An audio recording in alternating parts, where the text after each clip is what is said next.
This channel does not promote any violent, harmful, or illegal activities. All content provided by this channel is meant for an educational purpose only. আর এই মুহূর্তে আমাদেরকে যে খবরে নজর রাখতে হবে, জোড়াসাঁকো থানায় কর্তব্যরত ওসিকে চর, এসএফআই এর নেত্রীকে তলব। এসএফআই এর নেত্রী কলকাতা জেলা সভানেত্রী বর্ণনা মুখোপাধ্যায়, তাকে তলব করেছে জোড়াসাঁকো থানার পুলিশ। শতপ্রণোদিত মামলা রুজু পুলিশের, একাধিক জামিন অযোগ্য ধারায় মামলা রুজু করা হয়েছে। গতকাল নোটিশ পাঠিয়ে 24 ঘন্টার মধ্যে হাজিরার নির্দেশ দেওয়া হয়। সুশোভন রয়েছেন আমাদের সঙ্গে টেলিফোন লাইনে। সুশোভন, বিস্তারিত জানাও, ঠিক কি কারণে তলব করা হয়েছে, কোন কোন ধারায় মামলা দেওয়া হয়েছে? দেখো, মূলত যে ঘটনা ঘটেছিল সেই ঘটনা কেন ঘটলো এবং যেখানে পুলিশ আটকানোর চেষ্টা করছিল সেখানে কর্তব্যরত অফিসার ইনচার্জ জোড়াসাঁকো থানার তাকে একেবারে কাজে বাধা দেওয়া হয় এবং তারপর চর মারা হয়, এমনটাই অভিযোগ উঠে আসে। এবং সেই ফুটেজও ইতিমধ্যেই কর্তব্যরত থানার অফিসাররা তারা কিন্তু সংগ্রহ করেছেন এবং তারপরেই কিন্তু এই নেত্রীকে নোটিশ দেওয়া হয়েছে এবং নোটিশে মূলত বলা হয়েছে হাজির হওয়ার জন্য। এবং তিনি হাজিরা দিলেই তাকে জিজ্ঞাসা করা হবে যে এরকম ঘটনা কেন ঘটলো এবং কর্তব্যরত অফিসারকে শুধু কাজে বাধা নয়, একেবারে চর মারার মতো ঘটনা বা একেবারে তাকে আটকানো তার কর্তব্য থেকে, সেই বিষয়টা কেন ঘটলো সে স্বাভাবিকভাবেই তাকে নোটিশ ইতিমধ্যে দেওয়া হয়েছে এবং তাকে হাজিরা দিতে বলা হয়েছে এবং তিনি হাজিরা দেন কিনা সেটাও গুরুত্বপূর্ণ। একেবারেই ধন্যবাদ সুশোভন। গতকাল সিপিএম নেতাকে চর মারেন বংশীহারি থানার আইসি। একদিকে এই ছবিটা আমরা দেখতে পেয়েছিলাম, আর অপরদিকে আমরা কি দেখতে পাচ্ছি, পুলিশের একটা তৎপরতা। জোড়াসাঁকো থানার কর্তব্যরত ওসি তাকে চর, এসএফআই নেত্রীকে তলব। দুটো ছবি গতকালকের আপনাদেরকে দেখাচ্ছি, দু জায়গার ছবি আপনারা দেখতে পাচ্ছেন। এবং এসএফআই এর কলকাতা জেলা সভানেত্রী বর্ণনা মুখোপাধ্যায়, তাকে তলব করেছে জোড়াসাঁকো থানার পুলিশ। শতপ্রণোদিত মামলা রুজু পুলিশের, একাধিক জামিন অযোগ্য ধারায় মামলা রুজু। গতকাল নোটিশ পাঠিয়ে 24 ঘন্টার মধ্যে হাজিরার নির্দেশ দেওয়া হয়। গতকাল সিপিএম নেতাকে চর মারেন বংশীহারি থানার আইসি, সেই ছবিটাও রীতিমতো ভাইরাল হয়েছিল এবং এই জোড়াসাঁকো থানার আইসিকে চর মারার ছবি, সেটাও কিন্তু রীতিমতো ভাইরাল হয়। দুটো ছবি আপনাদেরকে দেখাচ্ছি। তবে এই ক্ষেত্রে জোড়াসাঁকো থানার ক্ষেত্রে পুলিশ কিন্তু তৎপরতা দেখিয়েছে, যেমনটা এখনো পর্যন্ত জানা যাচ্ছে, যে আপডেট উঠে আসছে, জেলা সভানেত্রী বর্ণনা মুখোপাধ্যায় তাকে তলব করেছে জোড়াসাঁকো থানার পুলিশ। শতপ্রণোদিত মামলা রুজু পুলিশের, একাধিক জামিন অযোগ্য ধারায় মামলা রুজু পুলিশের। গতকাল নোটিশ পাঠিয়ে 24 ঘন্টার মধ্যে হাজিরা একটা নির্দেশ দেওয়া হয়েছে। দুটো ছবি দেখাচ্ছি আপনাদেরকে এই মুহূর্তে। একদিকে দেখুন গতকালকের ছবি দেখাচ্ছি, দুটো ছবি গতকালকের।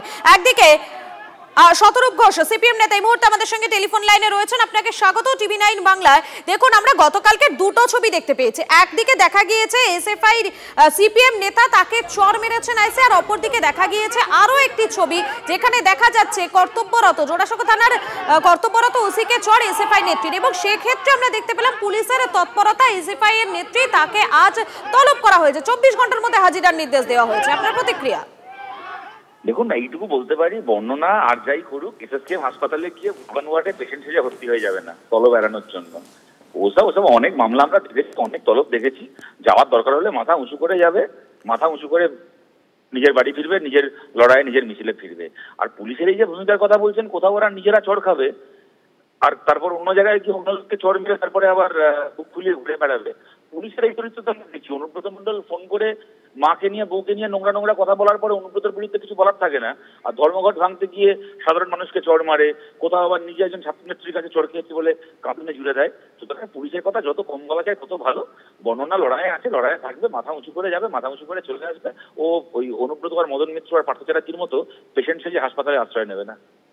একেবারেই ধন্যবাদ আপনাকে। আপনারা এই মুহূর্তে দুটো ছবি দেখাচ্ছে, দুটো ছবি গতকালকের আপনারা দেখতে পাচ্ছেন। একদিকে দেখা যাচ্ছে জোড়াসাঁকো থানার ওসি, কর্তব্যরত ওসি, তাকে এসএফআই নেত্রীর চর, আর অপরদিকে পুলিশের তৎপরতা দেখুন, সেই ছবিটাও আপনাদেরকে দেখাচ্ছি। সিপিএম নেতাকে চর আইসির দুটো ছবি আপনাদেরকে দেখাচ্ছি। আর কর্তব্যরত ওসিকে চর মেরে এবারে রোষে পড়লেন এসএফআই নেত্রী, তাকে আজ তলব করা হয়েছে। অপরদিকে সিপিএম নেতাকে যখন চর মারলেন আইসি, সে বিষয়ে এখনো পর্যন্ত কার্যত স্পিকটি নট পুলিশ। দুটো ছবি দেখতে পাচ্ছেন, দুটো ছবি গতকালকে যেগুলো দেখাচ্ছি আপনাদেরকে।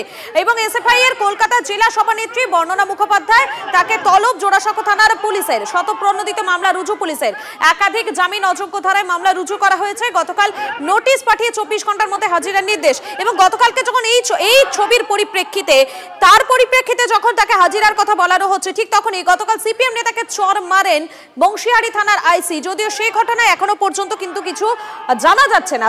তন্ময় ঘোষ, তৃণমূল মুখপাত্র, এই মুহূর্তে আমাদের সঙ্গে টেলিফোন লাইনে রয়েছেন। আপনাকে স্বাগত TV9 বাংলায়।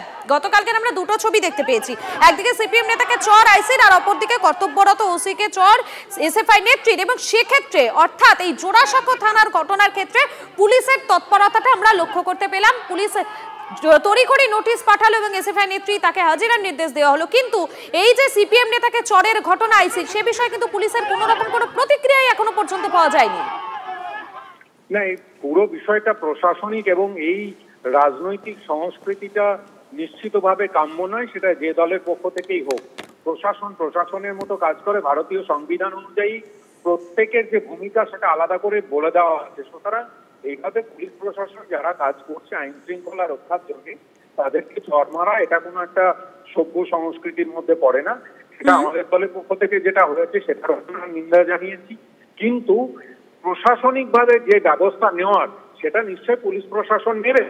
সেটা আমাদের নেত্রী বা নেতা করুক, সিপিআইএম বা অন্য নেতা নেত্রীরাই করুক। কিন্তু বক্তব্য হচ্ছে গতকাল এই ঘটনা নিয়ে যখন বামেরা এত সুর চড়াচ্ছিল, সিপিআইএম নেতা নেত্রীরা এত সুর চড়াচ্ছিল, তাদের আগে সংস্কৃতিটাকে ঠিক করুন, তারপরে বাকি কথা বলবেন। একেবারে ধন্যবাদ আপনাকে।